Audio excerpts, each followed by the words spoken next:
$410,000 in just 60 days. Let me show you exactly how it was done. What's poppin', people? It's your boy the Beast of Ecom, and I am back with another video dropping nothing but you already know, value bombs. So today I'm gonna show you exactly how I done over $410,000 in just 60 days on one of my Shopify stores. I'm gonna show you the numbers, take you inside the Facebook ad accounts, show you how I found the product, how I tested it, how I scaled it, and much more. I can guarantee that you're gonna get tons of value out of this case study. So if you could do just one small thing for me and drop a like on this video, it would definitely help out the channel. Finally, if this is the first time ever watching one of my videos, then make sure of course you do subscribe. I drop weekly videos showing you how you can make more money with your e-commerce and dropshipping stores using Facebook ads, TikTok ads, and all of that good stuff. So first things first, let's look at the actual numbers of the Shopify store. So you can see here from 1st of September to the 31st of October, we done $410,000, and you can see we had a decent conversion rate here at 3.44 with an average order value of close to $41. And you can see here on the first day we spent nothing, and then obviously we managed to scale it all the way up to close to 10k days, and holding that pretty much consistent over 5k days, and again scaling all the way back up as well to there. I will just refresh this as well, just so you can see that the numbers are 100% real and not inspect element or anything like that. And then you'll be able to see exactly the numbers are exactly the same. Now all of this of course isn't profit. We took home a little over 20%, and I'll actually show you inside the ad accounts as well on how much we actually spent on advertising to generate these type of returns. So these are the two ad accounts that we were scaling over. This is the first one and this is the second one. I personally like to scale over two ad accounts because we don't want to be reliant on one if one of them goes down. And I'll first and foremost show you the dates so you can see that they are exactly the same with what we just saw in Shopify, and I'll refresh these numbers so you can see that they are real. There's no filters on this whatsoever either. We spent close to $90,000 on this one here, and on this other ad account we spent close to $52,000, and again I'll show you the dates exactly the same, and I'll refresh so you can see that there's no inspect element and there's no filter on here as well. So having a look at what we actually spent to acquire, to make that $410,000. So we spent £141,000 on ad costs, and that translates to $188,703,000. Okay. So that brings us to around about a 2.1x return on ad spend, right? The conversion back in that time was actually about 1.5. So sorry, 1.35, so it was a little bit more favorable back then, but you can see nonetheless we still brought in a 2.1x ROAS on our return on ad spend. So the first question you've probably got is, how did I actually find the product? So there were actually two leading products that we scaled in this store. The first one was a product that has been sold every single year. It's seasonal and something that I know that works every single year because I've sold it every single year. Seasonal products tend to work every single year. So if you have a product that you know works in a certain period of time, let's say for example Valentine's Day or Easter, Mother's Day, or Halloween or something like that, then sell that product every single year and learn from the data that you got from the previous year to improve your adverts, your creatives, and your landing pages. The second product was found using a product research method using TikTok, and I'm going to show you exactly how you can do it for yourself. So when you head inside of your For You page, what you can do is you can search at the top, okay? And you can see here some of the list of things that I've typed in previously before, right? And if you just type in a specific keyword, let's say for example lamp, and at this top right hand corner you can see that there is a filter, and if we click on this, what we can see is we can search by when it was actually posted, when a TikTok was posted, and we can also search by relevance and also by how many likes it's got as well, or by most liked. So if I just type in for example this month and I want to see everything which is the most liked, click apply, and what it's going to do is it's going to give me all of these TikToks, okay, which have the most likes to them in that time period. And you can type in other things as well, such as Amazon gadgets, and if again I do the same thing, okay, which is recent stuff which we know is getting a hell of a load of engagement on the platform, and we can go through and just have a look and have a search, and it gives you a hell of a lot of ideas of specific products that you can potentially go ahead and test out. So the next question you probably have is, how exactly did I test the product? What was my testing strategy? Well, let me show you exactly how I tested it. So this is the first ad account that I was using to scale over. And what I usually do is if something's working, I'll scale in one ad account. And then if that's working initially and there's great traction there, I will then move it and scale it into another ad account for protection, because we know what Zook's like.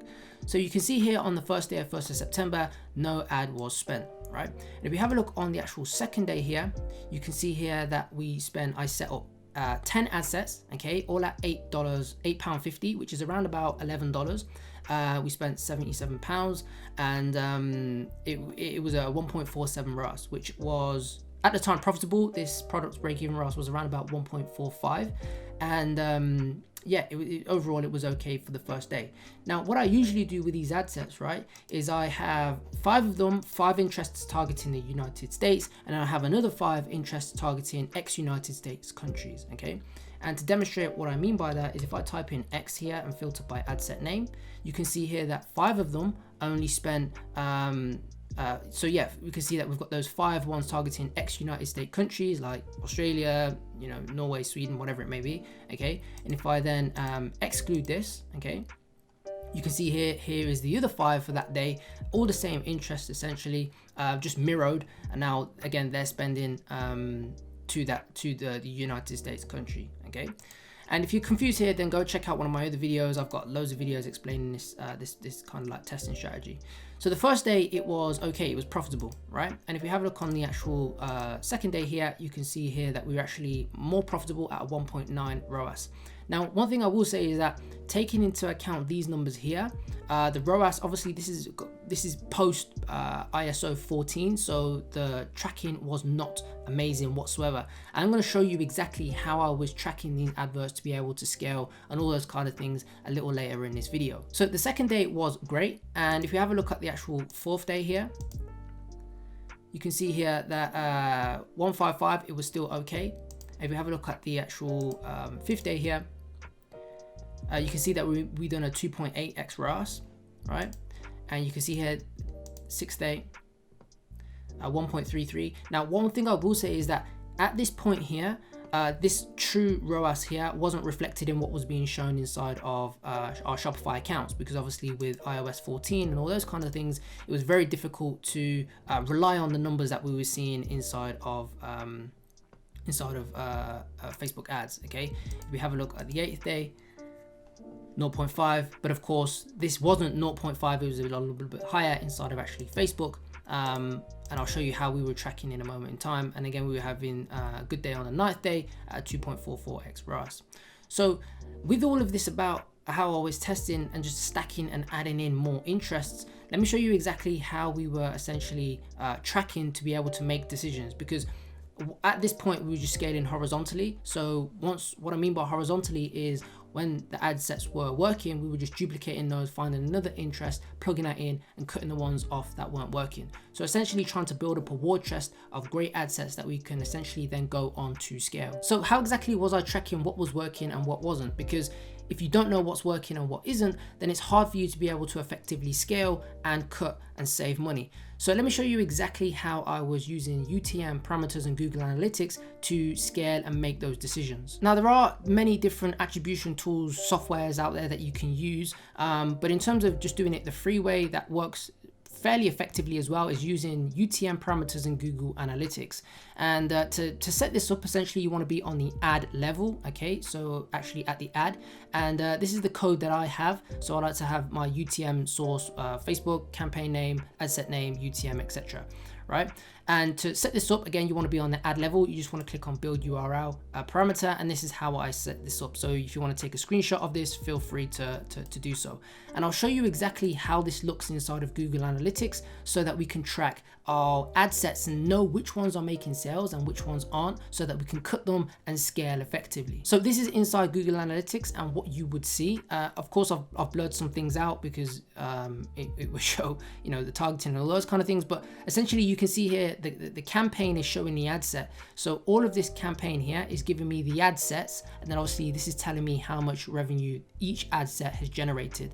Now again, this isn't 100% foolproof because you will see a discrepancy between this, Facebook, and sometimes your Shopify dashboard, but it still gives you a little bit of guidance of when to cut things and when to effectively scale if you're seeing some great results inside of Google Analytics. So you're probably wondering, how exactly did you scale? You know, how did you go from doing a couple of $100 per day to scaling all the way up to $10,000 to $12,000 per day with your Facebook ads? So let me show you exactly one of the main Facebook scaling strategies that I was using. So like I've mentioned, we started out with ABO campaign, and these are all ad sets. And let's say, for example, this one worked well, this one worked well, this one didn't, and this one worked well.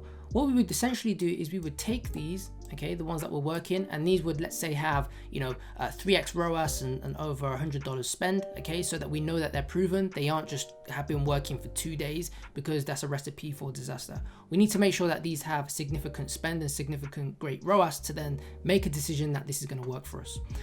Then what we do is we set this up and we would turn this into a CBO campaign, okay? And in this CBO campaign, we would essentially have those here. And there's two ways you can set it up. So the first way is you could have them like this, okay? And this would essentially just be, you know, let's change this to red now. And this would essentially just be, you know, 1, 2, and 4, 1, 2, and 4, 1, 2, and 4. So essentially we've stacked all of these interests that we're working all inside of one ad set. So this is all in one, all of these interests are all in here, here, and here. So what we're essentially doing is consolidating the interests, and we've got a large audience size inside of a larger budget CBO here with the best ads in it, okay? That's one way that you can do things. Or alternatively, okay, for another strategy would simply just be taking 1, 2, and 4, and then running this again at a CBO. So there's two different methods that you can use to scale, and we're just alternatively doing kind of like both of these, seeing which ones were working, stacking in more interest, lookalike audiences, and just repeating this process over and over again. One thing you need to be doing if you are spending money on Facebook and acquiring customers is you need to be able to increase your AOV, which is your average order value. Advertising costs are only increasing, so you need to be able to squeeze as much money as possible out of every single purchase that you have. We was able to make close to an extra 16K just through implementing a post-purchase upsell. And let me show you exactly what that looks like on some of the results. So this is inside the upsell app that I like to use. It's a one-click upsell by Zipify. It was built and designed by Ezra Firestone, who is an absolute ecom goat. Go and check out his stuff. But essentially, this is the results that we were getting, and we got close to $16,000 on our two main leading products, a 26% conversion rate on our post-purchase upsell. That means that means 26 people out of 100 were converting when they saw this upsell, which is absolutely amazing. We were getting a $6.5 per visit, right? Which is you know, amazing results. You can see here we've got 14% here as well for our second leading products.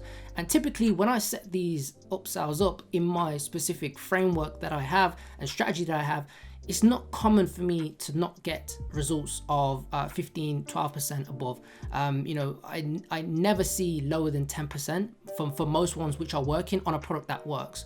And if you guys want access to one of my, you know, how to set these up, then let me know down below. I'll maybe shoot a new video on it, or I'll just give you the frameworks. So if you want access to that framework, let me know and I can do something. Another fantastic way of increasing your average order value is using bundles. So you can see here on this website, this isn't the website, by the way, this is just some French website that I found, but essentially they're doing exactly the same. So you can see here what I mean by bundles is incentivizing the customer to purchase more for a bigger discount. So if they purchase 1, then they only get they get it at this price. If they purchase 2, then they get a better discount. If they purchase 3, then they get the best discount, but you're increasing your average order value. So rather than getting just $30 for every single sale, you know, you could be getting close to $60, 60 euros in this case for every single sale. So your cost per acquisition may still be the same, but your average order value is a hell of a lot more, which means that you essentially are left with more profit when it's all said and done. So hopefully you got some value from this video. If you did, then please do drop a like on the video. It would definitely help the channel out. If you enjoyed this content and want to learn more from me personally, then check out my Ecom 2.0 course and my private mastermind. The link for that will be down below, and if you use the code YouTube100, 100, you'll get $100 off the price. If you haven't got a copy of my 100% free dropshipping ebook, then go grab yourself a copy. Again, it's 100% free. The link for that will be down below. Hit me up on Instagram and Twitter and we can try and connect on there. But that is it for this video. Take care and I'll see you in the next one.